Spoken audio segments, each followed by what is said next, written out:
préparer au mariage, je viens vers vous en ce temps un peu particulier. Je suis Père Bernard, curé à Bourg-les-Valences, et je viens de la part donc de tous les prêtres de Saint-Émilien, c'est-à-dire Valence, et Sainte-Jalle, c'est-à-dire le nord de Valence, et puis aussi des diacres, tous ceux qui vous aident à préparer cette belle cérémonie. Alors, pour ce petit mot, je vous ai préparé 3 objets. Le premier, vous le connaissez bien, et bien sûr, c'est pour vous dire que dans ce temps de confinement, nous sommes tous unis à vous, nous prions pour vous, nous vous demandons de prier les uns pour les autres, en espérant que tout aille bien, et pour votre premier cercle familial, et bien sûr aussi pour tous ceux que vous avez invités ou que vous aurez invités à votre cérémonie. Le deuxième objet, c'est le bénitier. On n'est pas encore au jour de la célébration, et pour certains, il a déjà été décalé, et pour d'autres, vous n'êtes pas encore tout à fait fixé. Alors, cette partie-là, ne stressons pas en plus des difficultés que nous traversons, mais plutôt en lien avec le prêtre ou le diacre qui prépare votre célébration. Nous regardons comme vous les mêmes informations et nous souhaitons, quand vous aurez trouvé la possibilité, pouvoir célébrer au mieux. Le troisième objet va nous prendre un peu plus de temps. C'est ce livret que vous avez probablement reçu au début de la préparation.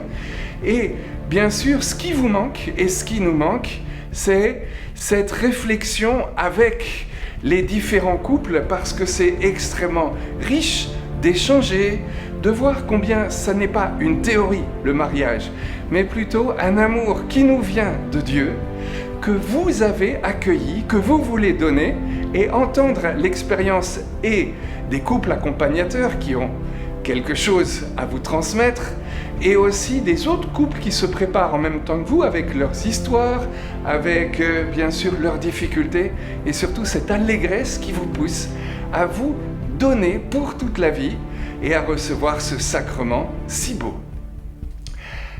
La base de notre préparation, c'était effectivement les week-ends. Comme on ne peut pas les faire en vidéoconférence tous ensemble, ça serait trop long et trop compliqué, nous avons préparé pour vous une série de petites vidéos qui nous semblent percutantes, jolies. Pour tout vous dire, quand on a préparé ça, il y avait des très belles vidéos au niveau du contenu, mais les couples de l'équipe m'ont dit « Vous savez, Père, c'est pas très sexy ». Alors, j'espère que ceux que nous avons sélectionnés vous parleront, et nous savons bien, en plus, que d'une façon ou d'une autre, ça peut éveiller en vous telle question, et vous trouverez par vous-même, c'est le système même d'Internet, la possibilité d'aller plus loin dans telle ou telle vidéo qui vous a plu, et de regarder des vidéos du même auteur ou du même groupe d'église. Maintenant, j'insiste parmi ces propositions sur la réflexion de fond. C'est quoi le mariage? Quels sont les fondements qu'on appelle les piliers du mariage? Alors, c'est là-dessus où, malgré les difficultés actuelles et malgré aussi toute l'exubérance qui vous anime par moments, vous reposez la question. Est-ce que je le veux vraiment? Est-ce que je fais confiance à l'autre? Est-ce qu'il peut me faire confiance? Et puis, sur ces 4 points de la liberté, c'est de tout mon être que je vais promettre, de la fidélité, oui, fidèle, c'est pas juste éviter une infidélité dramatique, c'est aussi être fidèle au jour le jour, fidèle dans les petits rendez-vous, fidèle dans les petits cadeaux, fidèle aussi dans les petits oublis réparés. Et puis, toute la vie. Ça peut vous sembler impensable, impossible. Alors nous avons rajouté en la matière quelques petits trucs qui peuvent vous aider bien dans le sujet. Dans les 4 piliers, j'oubliais la place des enfants, donc la fécondité, non seulement donner la vie, mais éduquer, bien sûr, et être fécond dans l'amour, y compris dans vos engagements et votre vie professionnelle. Maintenant, dans la suite, donc, on va développer, et c'est points particuliers, mais aussi le vécu, le dialogue de couple. Et nous savons qu'aux périodes de confinement, ça peut être certaines fois un peu chaud dans les immeubles ou dans vos maisons. Même si nous nous aimons, nous avons parfois agacement, fatigue. Et ce qui est le cas dans la vie ordinaire a peut-être été monté bien plus et dans le diagnostic et dans les solutions que vous avez trouvées. Alors ce qu'on vous a fourni peut peut-être aider davantage et vous n'hésitez pas à nous contacter si vous avez besoin de plus.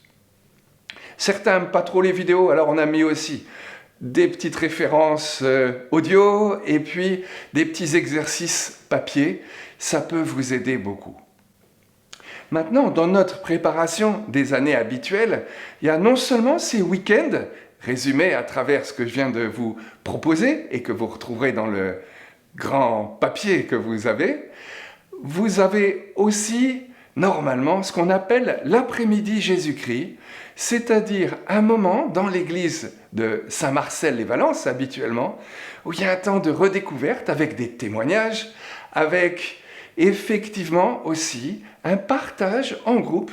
Ce Jésus, il existe vraiment? Oui. Il m'aime vraiment? Oui.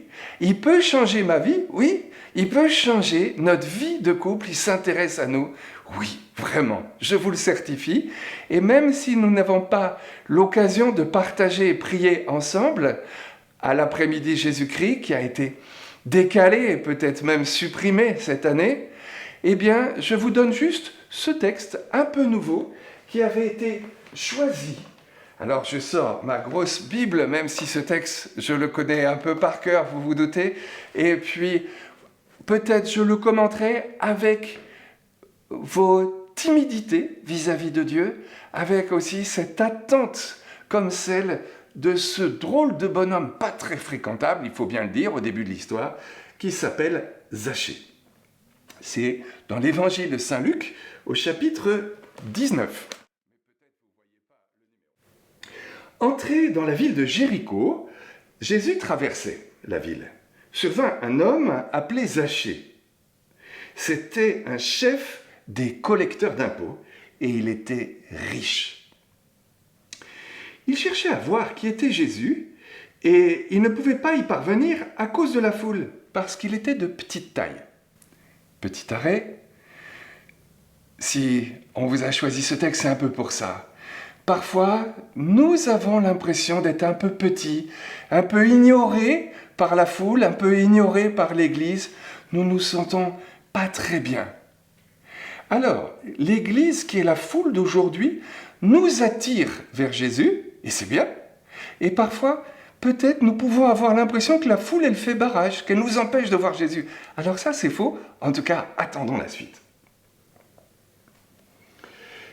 Il courut donc en avant et monta sur un arbre, un sycomore, afin de voir Jésus qui allait passer par là. Quand Jésus arriva à cet endroit, levant les yeux, il lui dit « Zachée, descends vite. Il me faut aujourd'hui aller demeurer dans ta maison. »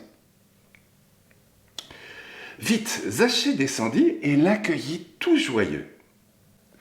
Alors là, deuxième arrêt.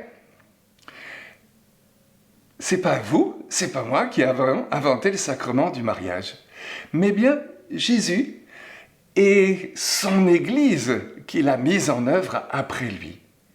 Alors, là nous voyons pour Zachée, c'est Jésus qui a pris l'initiative et qui l'interpelle et qui vous interpelle chacun, chacune et le couple ensemble. Je veux venir chez toi. Alors, vous irez chez lui dans son église, mais il veut venir chez vous, parce que le mariage, c'est pas seulement la cérémonie, c'est toute la suite du sacrement que vous vivrez chez vous avec Jésus.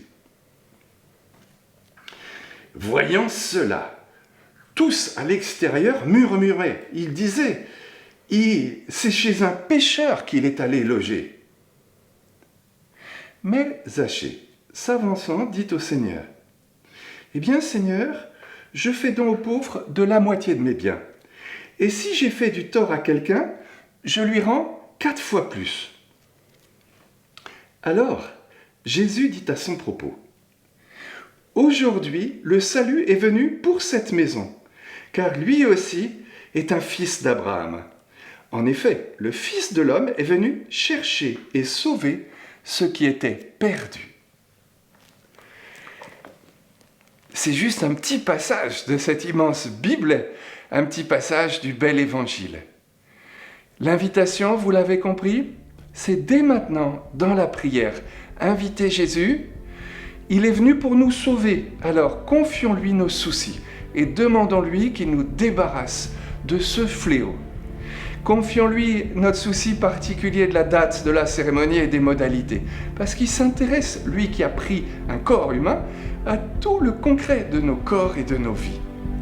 Et puis, surtout, admirons ce Jésus qui n'est pas venu faire la morale à quelqu'un dont il savait pourtant que c'était un voleur, et qui ne vient pas nous faire la morale en disant « quand même, là et là, t'as déraillé, tu le sais ».